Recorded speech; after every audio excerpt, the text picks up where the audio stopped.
My name is Amit Kapadia. I work at Planet Labs, and most specifically, I work on building mosaics out of our imagery and out of other imagery that's available. And I want to talk to you about some of our processes, but also kind of give you a rundown on who Planet Labs is and what we're doing and kind of where we're going. So one of the missions of Planet Labs is to image the entire world every day and provide universal access to it. And what we're doing to accomplish this is we're building satellites, and we're building satellites in a different way. We're building small sats. We're not building large satellites, but we're building small ones. They're about 3 kilograms. And we're taking this approach, we're taking a nano-satellite approach. So traditionally, satellite industries kind of work on tasking a particular area. You have one large satellite, you're interested in one area, you want high locality. But we're interested in more into monitoring. We're going for global coverage, so we kind of have to take on this monitoring model. Global coverage, stated again, we're trying to image the Earth once per day. And also more importantly is that we want to make that data available as fast as we can. So we want daily online delivery. And we want to achieve this at a lower cost. So we build small sats because they are more cost effective to build, they're more cost effective to launch into orbit. We pay for less of a payload on rocket launches than other folks who actually are trying to send quite a lot of weight into space. So this is an image of one of our most recent flocks, and what we've done is we've iterated over the past 3 years, and we've had 13 different iterations of this satellite. Early iterations were able to image the Earth, but they weren't, like the image quality was not optimal. We experienced some vignetting effects, and through the course of actually iterating on this design, we've been able to fix that, and now we're at build 13 of our satellites, and we're having these things deployed into space, and they're now sending great images back to the ground. Over the course of that time, 3 years, we've had 101 satellites launched into orbit, and this is over 9 different rockets. And what we're trying to achieve is about 1 launch per quarter, so 4 launches in a year. And we're really trying to put more and more satellites up there and collect more data so that we can really achieve the goal of imaging the Earth once per day. And along with this is that we need to be able to communicate with our satellites down to the ground. So we're also building out a ground station network. We currently have 13 ground station networks. They're live, they're active, and we're constantly improving the bandwidth between satellites and the communication down to the ground. Now, along with all of this, so all of this is kind of like outside the scope of computing on AWS, but we actually need to get that data onto AWS. So actually what we're also doing is we're building a compute infrastructure. And this means that we're orchestrating quite a lot of virtual machines. We have hundreds of VMs in ways to actually scale that up or down depending on the needs. And the end result is that all of this data is then exposed through a web app and through an API. So if you know how to operate a pretty standard API, then you can start to programmatically ingest the data that we make available. And you'd be able to query on images that were released within the last hour.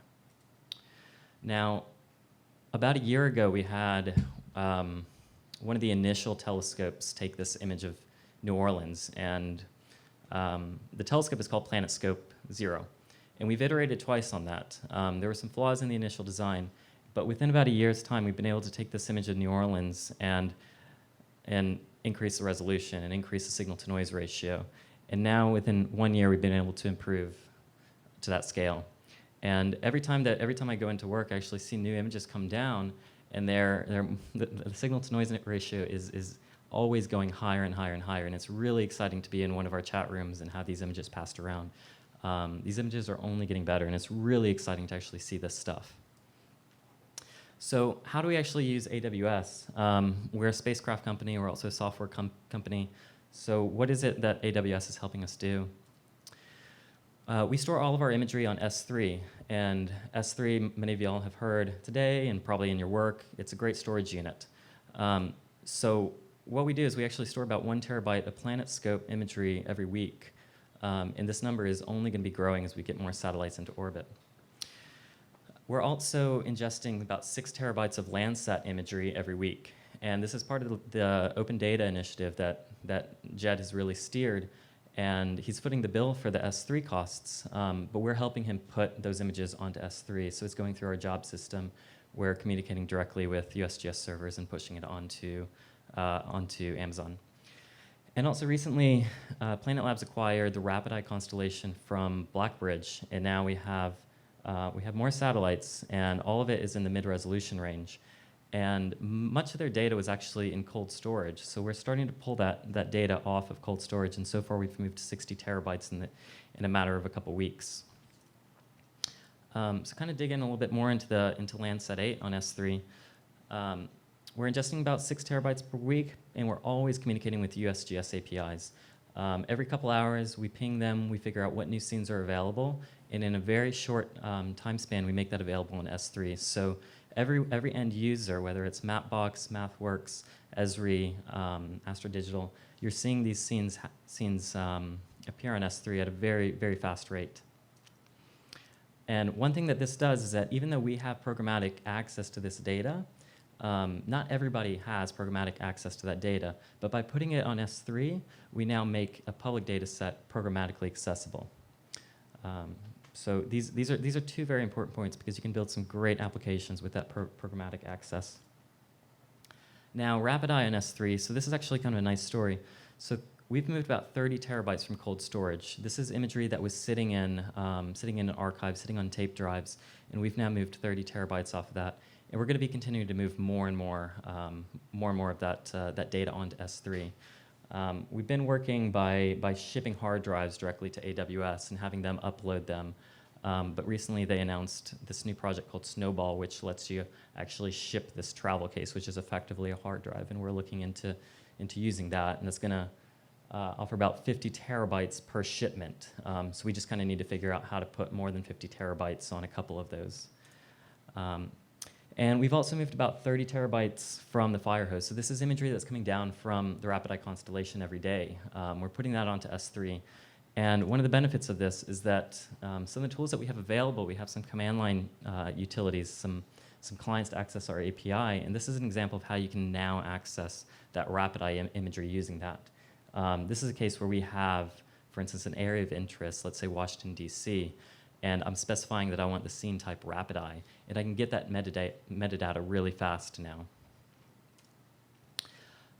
Other challenges that we have is that we need to store other types of information, not just imagery. We have a lot of metadata out there, and we kind of have this nice concert of databases and data warehouses, and we really leverage some AWS resources for that. So we have an increasing collection of metadata, and that means information about, for instance, the cameras on board the satellites, or different processes that each image has taken through our pipeline, or even like the satellite attitude. We record that for each image, so that we have this like rich data set describing everything about the image, how it was taken, all types of configurations behind it. And we need to store that. We need to make it accessible to people and ourselves so we can continue working. So we do that. We maintain like a PostGIS cluster on EC2, and this is mostly so that we can make geospatial queries. Other things that we do is that we're leveraging Kinesis streams, and this is kind of a recent change. As our satellites actually pass over ground stations, we have these bumps of activity, these periodic bumps of activity where we actually need to start ingesting data at a very high rate, and then it kind of dies down, and then another satellite passes over a ground station, and we again have this very high rate of data ingestion. And by using Kinesis, Kinesis is capable of pulling in a lot of data and really tying in with these events and being capable of that data throughput. And once we've managed to do that, we can actually push it down to Elasticsearch and S3 for redundancy. So we have like full scope search of our metadata, and we're always pulling it in. We also do a lot of computation on EC2, and a lot of this is really taking like raw bytes and turning them into visual and analytical products. We do georectification. We do this in an automated fashion. Images come down, and then we figure out their georectification. And this is a very complex process, and it takes a lot of compute power. And we also build mosaics. And those mosaics I'll actually like dig into a little bit more in a few minutes. But one of the features that we use on AWS is a spot market. And what the spot market is for any unused compute resource on AWS, we can actually place a bid. We place like a price bid for a particular instance. And we can start using these compute resources at a much lower price point than are generally available. And by working the spot market, we can actually use any available instances, small instances all the way up to extra large instances. And this means that we're using instances with small CPUs, high RAM, any configuration in between. But we distribute jobs and we delegate them out. So if we have like a georectification job, which we know is a high memory task, high CPU task, we delegate it to the correct instance.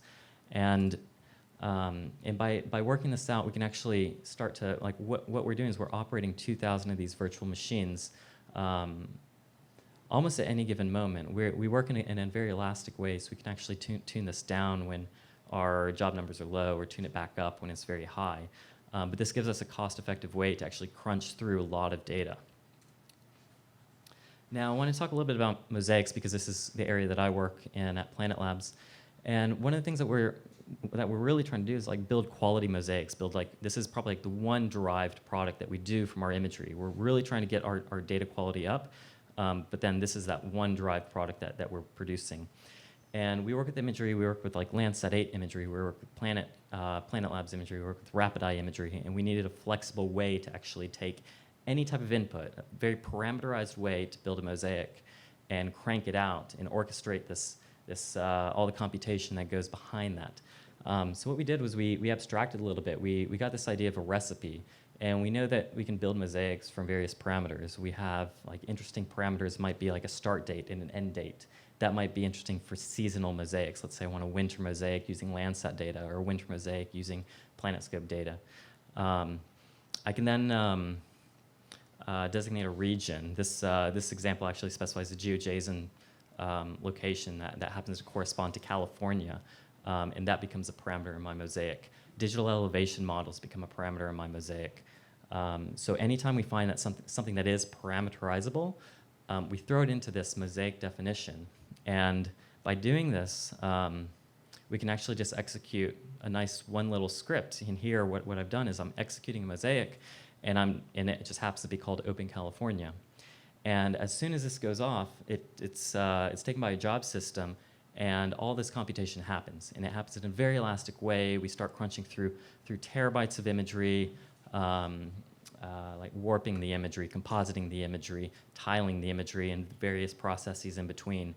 And it's turned our work into a very simple process, and we can focus now on the inner workings of this framework and say, okay, maybe the way that we apply color to this image isn't quite there. So I can now focus on just that one problem because the infrastructure is there.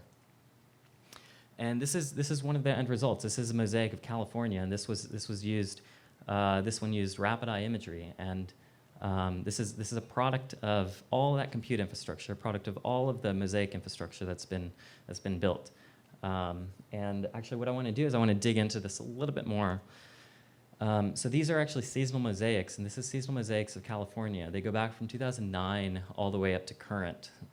So I'd say like fall 2015. We're in fall 2015, so the last one I did was summer 2015.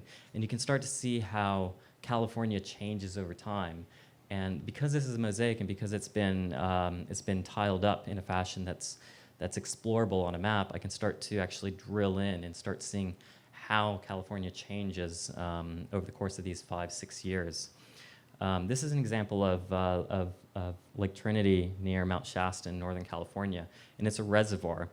And California is suffering from a drought right now, and you can actually see this visible evidence in these mosaics. You can see now this time series where we have this depletion of water in the mosaic, and then slowly the winter will come by, replenish it a little bit, and then another slow depletion. But the thing is, it's a gradual depletion over time. We have this like periodic behavior, but it's dampened. We're not replenishing all the water that we need. But we can start to see this now in these mosaics, and it's absolutely beautiful. This is another area in California. It's just a little bit east of Truckee, which is also Northern California, and this is a region where it's very popular for skiing. So the snow is very important for the local community. If you don't have snowfall, you don't have skiers coming in. But let's see. What you slowly start to see is that we have less and less snow as it goes on. Actually, last year was a very dry year. But early on, like in 2009, you'll see this big saturation of snow. And we don't have that big saturation anymore. Hopefully we get it this year. But it becomes evident by looking at these mosaics and looking at these mosaics over time, you can start seeing these environmental changes. So all of this actually culminates in ways that we can actually distribute this imagery. So we can distribute our mosaics, and this is an example of our Mosaics Explorer. You can see our coverage. We have actually quite a lot of data in North America, but in South America, Australia, parts of Asia, South Africa. You can start to see the coverage slowly fill in. You can also see the orbital tracks up at high latitudes, and those correspond to the orbital tracks of our satellites slowly imaging over those regions. And this is all explorable. This is our web interface that our customers are using right now to look at our data. If you're interested in individual scenes, we have a way to explore those scenes as well. This is an area around Washington, D.C. That's the area of interest, and this is recent imagery from D.C. And I've turned on about 6 scenes that happen to pass through Washington. And all of this is filterable by any metadata field that we have available. So that's time of day, date. We also have cloud cover, or even spatial resolution. So we're really aiming to make a very explorable interface and ways to actually access this data in a very unique way. So by using a lot of this compute infrastructure, we can actually focus on building the software, building the mosaic infrastructure, building the rectification infrastructure, building the spacecraft. We don't have to worry about actually building the compute infrastructure. It's already done for us. We need to make it do what we want, but we don't have to manage servers. We don't have to manage storage. And it really helps us focus on what we're doing. It helps me focus on building mosaics. It helps the spacecraft engineers focus on improving our spacecraft. And we can really try and get our mission done by leveraging the resources that AWS offers. So that sums it up, and I'm happy to answer questions if anyone has anything.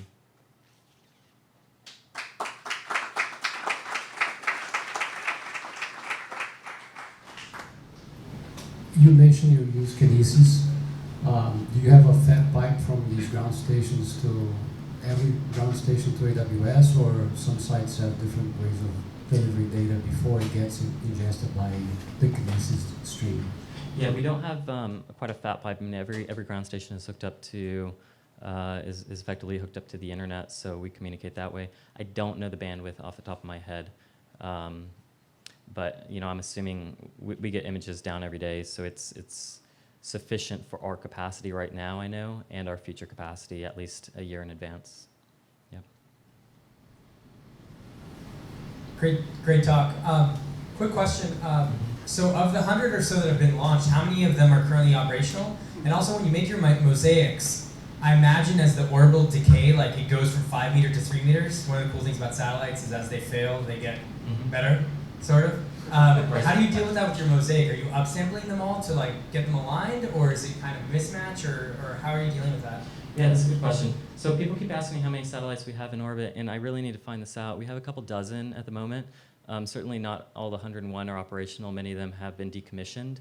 I can't give you an answer at the moment. I can find out and let you know, but it's on the order of a couple dozen at the moment. As far as the mosaics, it's funny because I have the number 4.77 in my head. That's like a hard-coded number. So what we're doing is we're effectively downsampling or upsampling to that number and building the mosaics off of that resolution. So what's the URL for that UI you just showed? Oh, for the interfaces? Yes. Right. So it's under planet.com. So it's planet.com for mosaics and planet.com for scenes. If you're interested in accessing some of our recently opened imagery, we have an Explorers program, and you can sign up at planet.com/explorers, and you'll be given an account, you'll be given an API key, and you'll be given access to the imagery that we have in our open data sandbox. And second question is, how many satellites do you have in each payload that you're sending? Yeah, so each payload, it varies. I think the last one we had about 12 in the payload. It depends on how much space is available on each rocket. So it's honestly it's a function of so many different things, and quite often every single launch up to date we've been secondary payload, so we're subject to whatever the primary payload has decided not to use. I think your satellites are not in a synchronous orbit. So how do you make correction of the big difference with the local time when you mosaic when you make big mosaic? Right. Yeah. How do we? So in the context of mosaics, so yeah, many of our satellites are currently in an are in the same orbit as the International Space Station. It's proven pretty easy to iterate on the design, to experiment, to create a tech demo, and send it up to the ISS. Ideally, what we're shooting for is to actually get things in a sun-synchronous orbit. So it's gonna orbit at a much higher altitude. As far as the differences for mosaics, we use a couple techniques. We calibrate against a landsat mosaic. So we're actually leveraging all the landsat imagery that's on S3 to create a landsat mosaic, and we calibrate our images against that. And this is okay because we're actually only after a visual product at the moment. We're going to have to come up with new techniques to create an analytical mosaic. Cool. Thank you.